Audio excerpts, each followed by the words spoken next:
हरिओम. ज्योतिषफळ या दैनिक कार्यक्रमात सिटी न्यूजवर मी प्रकाश चंद्र वाघ आपणा सर्व दर्शकांचं स्वागत करतोय. आपल्या सर्वांना भ्रमातून मुक्त करणारी, तर्कातून मुक्त करणारी आणि आपल्या दिवसाला नवी दिशा देणारी, आपल्या भाग्याला, आपल्या प्रयत्नाला समान ऐकणे शोधून देणारी ही ज्योतिर्विद्या जीवनाला आनंदमय, मंगलमय आणि ऋषीमुनींच्या आशीर्वादाला प्राप्त करणारी अशीच आहे. तर पुन्हा आपण त्या ऋषींचं स्मरण करूया आणि म्हणूया, सजयती सिंदूरवदन देवो यात पाद पंकज स्मरणम वासरमणिरेव तमसा राशिन्यशयति विघ्ननाम. ओम यम ब्रह्मवेदांत विदो वदन्ति परप्रधानम पुरुषम तथान्ये विश्वोदगते कारणमीश्वरवा तस्मै नमो विघ्न विनाशाय. आज दिनांक 7 जून 2015, ज्येष्ठ कृष्ण पंचमी. आज रविवार, श्रवण नक्षत्र, ऐंद्रयोग, तैतिलकरण, कुंभ राशी. याचे स्वामी आहेत शनी. शनी सर्वांना भयभीत करणारा परंतु आपल्या पत्रिकेतील अत्यंत प्रतिभावान आणि प्रामाणिक ग्रह.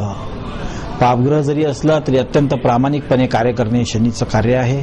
आपल्यापासून जर जीवनात काही हिरावून घेत असेल शनी, तर ते पुन्हा आपल्याला परत देण्याचं सामर्थ्य ठेवतो तोही शनीच. त्यामुळे अशा या सत्यवादी, प्रामाणिक आणि निर्भय अशा शनीला आपण शरण जाऊया, नमन करूया आणि आपल्या कुंडलीमधल्या जे ज्या ठिकाणी शनी असेल त्यानुसार तो फळ आपल्याला देतोच देतो. विशेष करून चंद्र जर आपल्या शनीच्या युतीत असेल तर आईसोबत कधी पटत नाही. सूर्य जर आपल्या शनीच्या युतीत असेल तर वडिलांसोबत वितुष्ट येतच येतं. चंद्र शनीचा किंवा सूर्य शनीचा कुयोग आई वडिलांची कळवाहट निर्माण करतोच करतो. असे अनेक प्रकारचे योग आपल्या पत्रिकेत असतात, त्यानुसार आपण चालतो. परंतु जेव्हा आपण हे दोष लक्षात घेतो, त्यावर आपण योग्य ते उपचार करतो, पश्चाताप करतो, त्यानुसार प्रायचित्त करतो किंवा एखादी प्रभावी प्रार्थनेचा उपयोग घेतो, तर आपल्या दृष्टीमध्ये, आपल्या दृष्टिकोनामध्ये सुधार होऊन आपण प्रतिकूल परिस्थितीवर विजयही प्राप्त करतो. हा विजय म्हणजे प्रत्यक्ष शनीची कृपाच म्हणायला पाहिजे. तर पुन्हा नमो शनेश्वराय. आजचा दिनविशेष आहे. आज गोविंद महाराजांची पुण्यतिथी आहे आणि आज जगामधल्या खूप मोठ्या वैज्ञानिकाचा एका जन्म झालेला आहे, ज्यांनी आपल्यासाठी खूप मोठे प्रमाणात औषध शोधून काढलेत. सर्दीवरचे पेनिसिलिनचा शोध लावणाऱ्यांचा जन्म झालेला आहे आणि आपल्या परिसरामध्ये भक्ती मार्गातील लोकांना पाहिलं तर प्रत्येकच दिवस हा त्यांच्यासाठी शुभ असतो. परंतु आजच्या दिवसाचा दिनविशेष म्हणाल तर आजचा दिनविशेष म्हणजे तुम्ही नवे संबंध स्थापन करू शकता. नवे संबंध स्थापन करण्यासाठी, नवी मैत्री जोडण्यासाठी आजचा दिवस अतिशय महत्त्वपूर्ण आहे. किंवा जुने तुटलेले संबंधही आज पुनरुज्जीवित करण्यासाठी तुम्ही आज वाटचाल करू शकता. जुन्यावर विजय मिळवून नवे पण निर्माण करू शकता. चला बघूया आजच्या दिवसाचा शुभांक आहे 7. त्याचा स्वामी आहे नेपच्यून, अर्थातच याचा रत्न आहे ओपेल. 7 अंक आज खूपच लाभदायी राहील. गुलाबी रंग धारण करणे खूपच फायदेकारक आणि पिवळा रंग धारण करणे अहितकारक राहील. आजच्या दिवसासाठी शुभ धातू आहे प्लॅटिनम. आजच्या दिवसासाठी शुभ दिशा आहे उत्तर. त्याचे स्वामी आहेत श्रीपत आणि वृक्षामध्ये आज तुम्ही रातराणीला किंवा गुळवेलच्या वनस्पतीला पाणी देऊन प्रणाम करू शकता, तिचा आशीर्वाद प्राप्त करू शकता. आजच्या दिवसाचं पंचांग आहे. सूर्योदयाला मिथुन लग्नामध्ये मंगळ आणि बुध, गुरु शुक्र मिथुन राशीमध्ये शत्रुग्रह, राहू कन्या राशीत, वृश्चिक राशीमध्ये शनी, कुंभ राशीमध्ये वरुण आणि चंद्र अतिशय सुंदर, मनमिळावू, प्रेमळ, गोंडसपणा आणि केतू प्रजापती मीन राशीमध्ये. अशा या दिव्य योगावर जन्मलेल्या आजच्या 9 बालकाचं जन्माक्षर असेल खी, खू, खे आणि खो. आणि आज जन्मलेले बालक अतिशय गोंडस, स्त्रीवश, नाजूक आणि अत्यंत चंचल, चपळ, शत्रूला प्रेमाने वश करणारे, आपल्या कुटुंबावर खूप प्रेम करणारे, कुटुंबाच्या सेवेत राहणारे, स्वच्छता प्रिय असे असतील. पत्नी यांना खूप लावी राहते. बहिणी आणि स्त्री शक्तीचा सन्मान करणारेच आजचे बालक असतील. तर चला आजच्या पंचांगानंतर बघूया आजच्या दिवसाचा मंत्र. आपल्या डोक्यावर ब्रह्मरंध्र असतं, एक नाभीचं रंध्र आणि एक ब्रह्मरंध्र.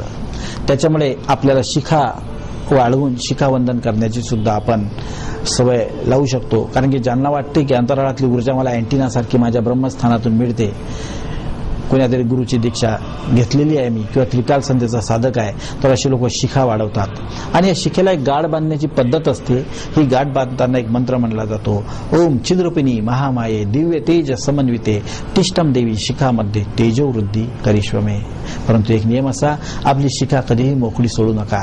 या शिखेला नित्य प्रेमाने स्पर्श करून त्याला गाठ बांधताना हा मंत्र म्हटल्यास तुम्हाला नित्य नवी ऊर्जा, नवे स्त्रोत आणि नवीनता प्राप्त होणार. तर चला आजच्या दिव्य मंत्रानंतर बघूया आजच्या दिवसाचा शक्तिदायी विचार. आपण जसं स्वतःशी वागतो असंच आपण दुसऱ्याशी वागतो, आणि आपण जसं दुसऱ्याशी वागतो त्याच्यापेक्षा चांगलं किंवा वाईट आपण स्वतःशी वागत असतो. आणि जशा प्रकारचं आपलं चिंतन असते तशाच प्रकारच्या घटना येणाऱ्या काळामध्ये घडत असतात. त्याच्यामुळे आपण आपल्या चिंतनावर, आपल्या विचारावर नियंत्रण करणे अत्यंत आवश्यक आहे. सकारात्मक, प्रगतिशील आणि सामंजस्य वाढवणारे, सर्व धर्म समभावाचे असे विचार जर आपण धारण केलेत तर तशाच प्रकारे आपल्याला परिवर्तन पाहायला मिळेल. म्हणतात ना, जे ज्याचे ध्यान ते त्याचे स्थान. आणि आज आपण आपल्या स्वतःच्या विचारावर नियंत्रण करून त्याला शक्तिशाली बनवूया आणि स्वतःही शक्तिवान बनूया. तर चला आजच्या शक्तिदेवी विचारानंतर आजचा आपला प्रिय प्रश्न, आपल्या बरेच दर्शकांनी विचारलेला, अतिशय त्यांनी मला हट्ट करून या प्रश्नाचं उत्तर द्यायला सांगितलेलं आहे की ह्या प्रश्नाचं उत्तर तुम्ही आम्हाला द्या. प्रश्नही तसाच विशेष आहे. प्रश्न असा आहे की जीवनामध्ये सर्व सुखाची साधनं असून सुद्धा जीवनामध्ये आनंद वाटत नाही, कशातही मन लागत नाही, दिवस खूप बोर जातो, कंटाळा येतो. सुंदर मुलं आहेत, सुंदर पती आहे, सर्व वैभव आहे, तरी जीवन एक असह्य आणि नकोसं झालंय. असं कशामुळे होतं? तर या प्रश्नाचं उत्तर देऊया तुम्हाला या कार्यक्रमाच्या शेवटी.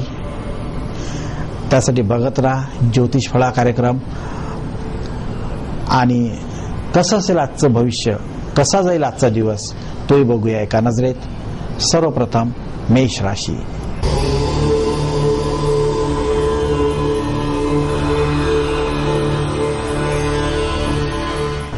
आज तुम्हाला स्वतः कल्याणकारी कार्याकडे प्रवृत्त व्हावंसं वाटते. कारण की स्वतःच्या दोषाला तुम्ही कंटाळलेले आहेत, स्वतःच्या जीवनातील विरोधाला तुम्ही कंटाळले आहेत, क्रोध करून करून तुम्ही थकून गेलेले आहात. परिस्थितीवर विजय न मिळाल्या कारणानं सर्वांपासून वेगळं व्हावं आणि आपण कुठेतरी स्वतःचं वेगळं जीवन जगावं, अशा प्रकारच्या भावना आहेत. संबंध विच्छेद आज होऊ शकतात. आज आपल्या प्रिय व्यक्तीचा दुरावा सुद्धा तुम्हाला सहन करावा लागू शकते. परंतु कल्याणकारी, परोपकारी वृत्ती निर्माण होणे हे महंताचा गुण असतो. आणि महंत हा एकांत प्रिय असतो. आपल्या जागी बसून असतो, सर्वांसाठी प्रार्थना संदेश देत असतो. आजच्या दिवशी तुम्हाला कुठलं शुभ कार्य करायचं असेल तर एखाद्या अशाच महंत आणि संताच्या हस्ते आपण केतू या ग्रहाचा लसणीय रत्न धारण करा. तुमचं आत्मबळ वाढेल. वृषभ राशी.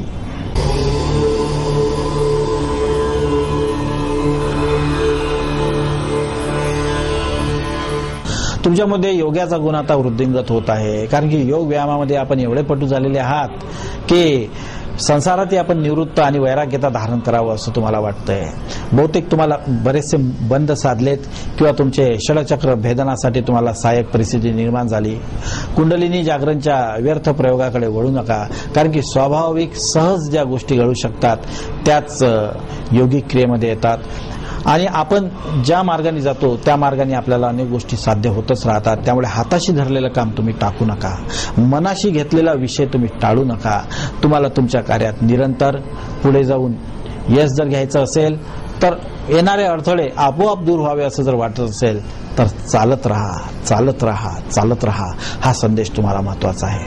आजच्या दिवशी तुम्हाला जर कुठलं शुभ कार्य करायचं असेल तर एखाद्या वैराग्यशाली व्यक्तीची भेट घ्या, एखाद्या निवृत्त व्यक्तीची भेट घ्या आणि त्याच्या हस्ते तुम्ही जीवनामध्ये वेळेचं मूल्य समजून घ्या की अनर्थामध्ये अर्थ कसा असतो, अर्थाचे अनेक अर्थ कसे निघतात. मिथुन राशी.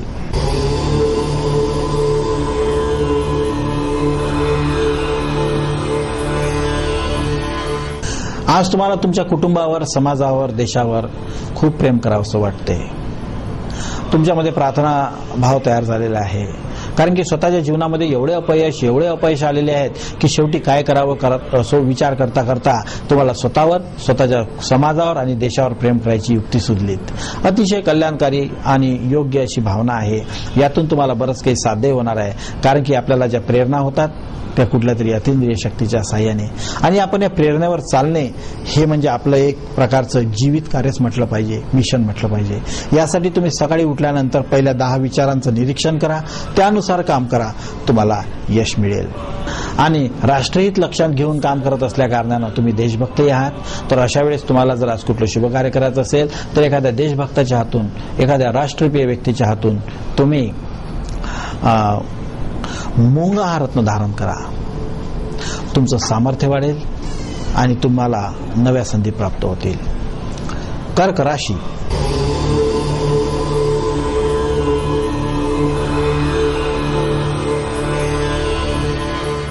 सर्वांना आवडेल असं कार्य करावं अशी तुमच्या कुटुंबातल्या लोकांची इच्छा आहे. हा तपस्व्याचा गुण असतो आणि तुम्ही ठरवता एक आणि करता भलतंच. जोपर्यंत घरात असता तोपर्यंत सगळ्या गोष्टीला होले हो लावता आणि घरातून बाहेर पडलं की तुम्ही ते भलतंच काही करता. त्यामुळे तुमच्यावर विश्वास ठेवणं कठीण झालंय. तुमच्या हातून व्यवहार करून घेण्यावरही विश्वास बसत नाहीत. त्यामुळे तुमचा आत्मविश्वास कमी होऊ शकतो. तुम्हाला संबंधाचा, आपल्या कुटुंबातील सदस्याचा विरही सहन करावा लागू शकते. तुम्हाला असं वाटतं मी सर्वांना नकोसा झालोय. असं काही नाही. तुम्ही स्वतःमध्ये परिवर्तन करून स्वतःसाठी दुसऱ्यासाठी प्रिय बनू शकता. आजच्या दिवशी जर तुम्हाला कुठलं शुभ कार्य करायचं असेल तर एखाद्या तपस्व्याला भेटा, एखाद्या वज्रतपी साधूला भेटा आणि त्याच्या हस्ते तुम्ही ओपेल रत्न धारण करा. तुम्हाला प्रेम प्राप्ती होईल, नवा प्रेमी मिळेल, तुम्हाला नव्या अर्थानं जीवन जगायचा मार्ग मिळेल. सिंह राशी.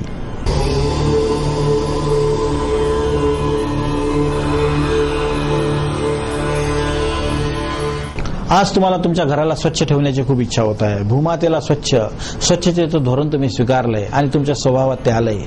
जणू काही तुम्ही भूमातेचे उपासकच झालेले आहात. तुमच्यामध्ये बरेच दिवसापासून अपेक्षित असलेलं परिवर्तन पाहून कुटुंब खूप खुश राहणार आहे. मुलांमध्ये विशेष उत्साह पाहायला मिळणार आहे आणि तुम्हाला तुमच्या धनाचाही चांगला उपयोग झाल्याचं पाहायला मिळेल. कारण की व्याधीमध्ये, बिमाऱ्यामध्ये तुम्ही खूप पैसा गमवून बसलेले आहात आणि शेवटी कष्टानं कमावलेला पैसा व्यर्थ गेल्या कारणानं पैशाबद्दलची आसक्ती तुमची जणू काही फार कमी झालेली आहे, नष्ट होण्याच्या मार्गावर आहे. आणि त्यामुळे बस आपल्या जीवनाला सुंदर कसं बनवता येईल, शिस्तीनं, अनुशासनानं, स्वावलंबनानं याकडे तुमचा कल आहे. धनप्राप्तीकडे तुमचा कल कमी झालेला आहे. आजच्या दिवशी जर तुम्हाला कुठलं शुभ कार्य करायचं असेल तर पृथ्वीला वंदन करून, भूमातेला वंदन करून एखादा हकीक रत्न धारण करा. हा हकीक रत्न धारण केल्यानंतर निरंतर तुम्हाला नवी दृष्टी, नवा दृष्टिकोन प्राप्त होईल. कन्या राशी.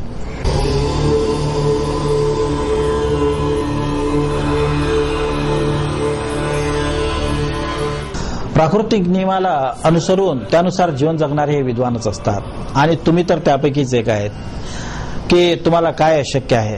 प्रकृतीवर तुमचं एवढं प्रेम आणि वन्यप्राणी, पशुपक्षी, या वृक्ष याविषयी तुम्हाला एवढी आवड की समाजासाठी तुम्ही तुटून पडता. आणि तुमच्यावर कोणी अन्याय केला तर तुमच्याकडनं सहन होत नाही. आणि प्रकृतीवर जर कोणी अन्याय केला तर तोही तुम्हाला सहन होत नाही. जणू काही गोमातेचे उपासकच आहात तुम्ही. तुमच्यामधला हा आंदोलनकारी जागृत झालेला आहे, एक योद्ध्यासारखा, आणि हा भरपूर काही करून टाकणारच आहे तुमच्या हातून. तुम्हाला होणारी ती श्रेष्ठ प्रेरणा कुणाच्या तरी आशीर्वादाचं फळ म्हणावं लागेल. कारण की अतिशय थोड्या वेळात जास्तीत जास्त मिळवण्याचा तुमचा प्रयत्न आहे, त्यामध्ये तुम्ही यश मिळवाल. आज तुम्हाला जर कुठलं शुभ कार्य करायचं असेल तर स्वतःवर भरपूर विश्वास ठेवा. मी जे काही करतो ते बरोबरच आहे असं ठरवा आणि स्वतःला हात जोडून मनापासून नमस्कार करा की मीही एक सन्माननीय आहे, मीही एक महत्वपूर्ण आहे. तुळा राशी.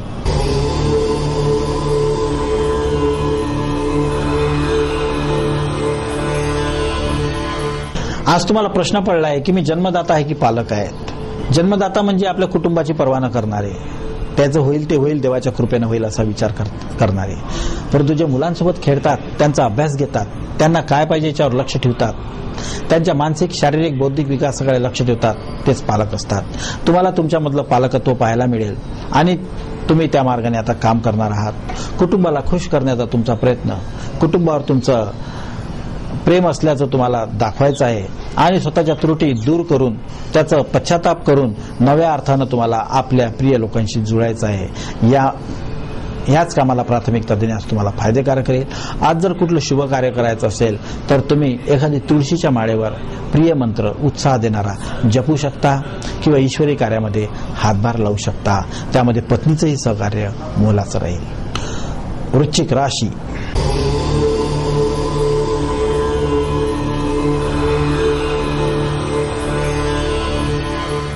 तुम्हाला स्वतःच्या घराचा कंटाळा आलाय, घरात तुमचं मन लागत नाही आहे, घरात उजेड येत नाही आहे, हवाई येत नाही आहे, जणू काही एखाद्या जन्मठेपेची शिक्षा भोगणाऱ्या कैद्यासारखं माझं जीवन आहे.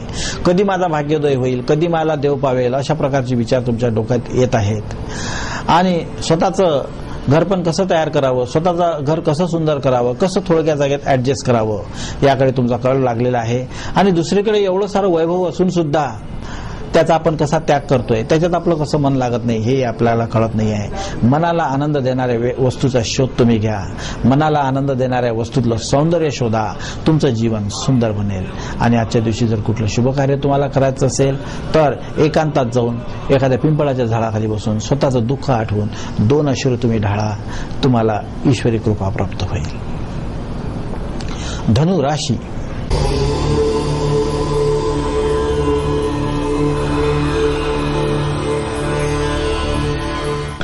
आज तुमच्यामधली क्रूरता पाहायला मिळणार आहे, कारण की तुम्ही तुमच्या कुटुंबाच्या सुविधेवर लक्ष देत नसल्या कारणानं घरातले सर्वजण तुमच्या विरोधात उभे आहेत. आणि अज्ञानी माणसालाच शापित म्हटलेलं आहे, राक्षस म्हटलेलं आहे, कारण की अज्ञान हे क्रूर असतं, ते संपूर्ण कुळाचा नाश करत असतं. त्यामुळे आपल्या एकाच्या कृतीमुळे किती जणांना नुकसान होत आहे, किती लोकांना भोगावं लागत आहेत, किती जण आपल्यासाठी मरत आहेत, किती जण आपल्यावर प्रेम करत आहेत, याकडे लक्ष द्या. आणि जनरेशन गॅप थोडीशी लक्षात घ्या आणि अतिमहत्वपूर्ण कार्याला तुम्ही प्राथमिकता द्या, श्रेष्ठ कार्याला प्राथमिकता द्या. विशेष करून कुटुंबावर पूर्ण लक्ष द्या, तुमच्या जीवनामध्ये प्रकाश पडेल. आजच्या दिवशी जर कुठलं शुभ कार्य करायचं असेल तर संपूर्ण वेळ आपल्या कुटुंबालाच द्या.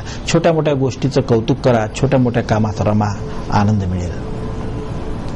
मकर राशी.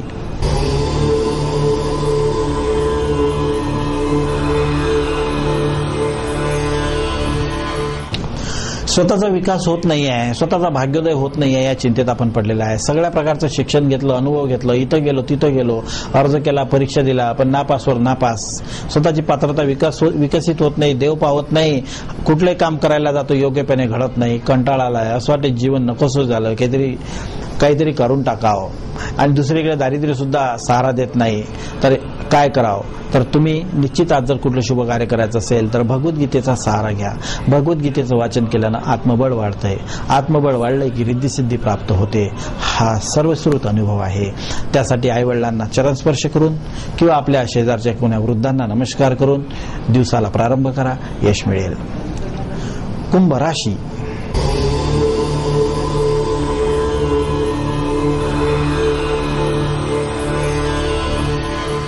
आज तुम्हाला स्वतःला अनाधिकारी असल्यासारखं वाटतंय. पराश्रय श्राप तुम्हाला घेरून आहे. दुसऱ्याच्या आश्रयाला राहताना किती यातना सोसाव्या लागतात. आपल्या खाण्यापिण्यावर आपण लक्ष ठेवू शकत नाही. कोणीतरी आपल्या खाण्यापिण्या वागण्यावर निरंतर लक्ष ठेवून असतो आणि अंतःकरण नेहमी जड असतं. हलक्या अंतःकरणानं जगता येत नाही. त्यामुळे असं वाटते की यापेक्षा कुठेतरी जाऊन एखादं काम करून आपण जगावं, एखादं छोटंसं काम आपल्याला मिळावं. आज तुमची काम शोधण्याची प्रतीक्षा संपून तुम्हाला चांगलं काम मिळेल. तुम्हाला नवा थोडक्यात का असेना जीवन जगण्याचा मार्गही मिळेल. आजच्या दिवशी जर तुम्हाला कुठलं शुभ कार्य करायचं असेल किंवा कुठे जायचं असेल तर स्वतःच्या चपलीवर बसून जेवण घेऊ नका. कुठेही जेवण घेत असताना बोलू नका. एकांत आणि मौन बाळगा. तुमचं अन्न हे तुमच्यामध्ये मनाचा विस्तार करेल. मीन राशी.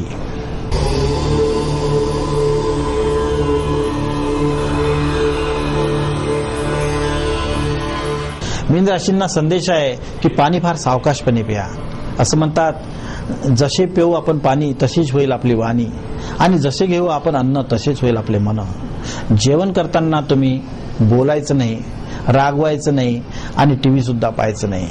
तुम्ही जर अन्नाचा सन्मान केला नाही तर भूमातेचा तो प्रसाद तुम्हाला प्रकोप म्हणून सिद्ध होईल. तर त्यासाठी आपल्या अन्नाचा सन्मान करा. अन्नाचा नाश करू नका असाच्या दिवसाचा संकेत आहेत. तुमच्या अतिशय मनमानीनं, तुमच्या अतिशय व्यस्ततेमुळे, तुमच्या अतिशय वाया घालवण्याच्या वृत्तीमुळे, पैसा वाया घालवणे, धन वाया घालवणे, अन्न वाया घालवणे, सर्वजण कंटाळलेले आहेत. स्वतःमध्ये आपल्या परिवर्तनाची तुम्हाला आशा आहे, सर्वांनाही तीच आशा आहे. त्यामुळे स्वतःमध्ये जर परिवर्तन व्हावंसं असं वाटत असेल तर एखाद्या दिवशी स्वतः स्वयंपाक करून सर्वांना जेवू घालण्याचा एक संकल्प करा. बघा कसा आनंद येतोय. आणि आज तुम्ही सूर्याचं स्मरण करून दिवसाला प्रारंभ करा, यश मिळेल. तर चला इथे आपण 12 राशींचं भविष्यकथन समाप्त करूया. ज्यांचं बरोबर सांगितलंय त्यांचं अभिनंदन, आणि ज्यांचं प्रतिकूल सांगितलंय त्यांच्यासाठी त्यांच्या जन्मपत्रिकेतील ग्रह योगानुसार सुंदर प्राकृतिक इलाज, शास्त्रातील योग्य मार्गदर्शन आणि एक विज्ञानसम्मत प्रक्रिया सांगून त्यांना प्रत्येक संकटातून मुक्त केलं जाऊ शकते, त्यांना दिशा दिली जाऊ शकते. त्यासाठी रत्न, रुद्राक्ष, एखादा प्रायोगिक उपचार, मार्गदर्शक तत्वही दिले जाऊ शकतात. त्यासाठी आपण आपला नाव, पत्त्यासहित आपली जन्मतारीख, वेळ आणि स्थान पाठवून या खाली दिलेल्या पत्त्यावर संपर्क करा. सिटी न्यूज कार्यालय, धनराज लेन, सक्कर 7 अमरावती, किंवा या संकेतस्थळावर www.citynews.net.in वर संपर्क करा, किंवा या फोन नंबरवरही आपण संपर्क करू शकता. तर चला जन्मलेल्या बालकांना देऊया आशीर्वाद. उमा गौरी शिवा दुर्गा भद्रा भगवती ततः कुलदेवत चामुंडा रक्षतु बालक सदा. पुन्हा आता सुरुवातीला विचारलेला आपण प्रश्नाचं उत्तर घेऊया की घरामध्ये सगळ्या प्रकारची सुखाची साधनं आहेत, कशाचीच कमी नाही, पण मन लागत नाही आहे. मनाला काम असल्याशिवाय, मनाला एखादं कार्य असल्याशिवाय आपण जीवनाला किंवा दिवसाला सार्थकी लावू शकत नाही. निरंतर नोकरा चाकरांच्या सेवेत राहणे, स्वतः निष्क्रिय राहणे म्हणजे जीवन जगणे कधीच नसते. स्वतःचा शोध घ्या की मला सर्वोत्कृष्ट काय करता येईल. स्वतःचा शोध घ्या की माझं जीवन कशासाठी आहे, स्वतःचा शोध घेण्यासाठी. तुम्ही स्वतःच्या आनंदाचा शोध घ्या, स्वतःचे छंद बाळगा, स्वतः 2 पैसे कमवण्याचा छंद ठेवा. त्यासाठी छोटंसं का असेना काम करा. उद्योगशीलता तुम्हाला रिद्धी-सिद्धी प्राप्त करून देऊ शकते, आणि याची सुरुवात तुम्ही तुमच्या घरातूनच आहे त्या परिस्थितीतून करू शकता. अल्प उपलब्धीत मोठी सार्थक सिद्धी दडलेली असते. तर चला आज आपण आपले प्रिय बालयोगी विदर्भपीठाधीश्वर जगद्गुरु श्री रामराजेश्वराचार्यजी महाराज उर्फ माऊली सरकार यांना वंदन आणि नमन करूया. आपल्या जातीतले, आपल्या मातीतले प्रिय, निरंतर आपल्याला दृष्टांत देणारे, मार्गदर्शन देणारे, दिशा देणारे, आपल्यावर भरपूर प्रेम करणारे असे श्री राजेश्वर माऊलींची कृष्ण भक्ती, रुक्मिणी भक्ती आपल्यासाठी आहे. आपल्या मनाचा रुख सदैव बलवत्तर व्हावा. आपलं जीवनातील मनीचं स्वप्न मनामनातून पूर्ण व्हावं, आणि आपण सर्वांनी म्हणावं रुक्मिणी वल्लभ कृष्ण हरी, राम कृष्ण हरी हरी. तर उद्या होईल आपली पुन्हा भेट याच वेळी याच ठिकाणी. तोपर्यंत हरिओम तत्सत.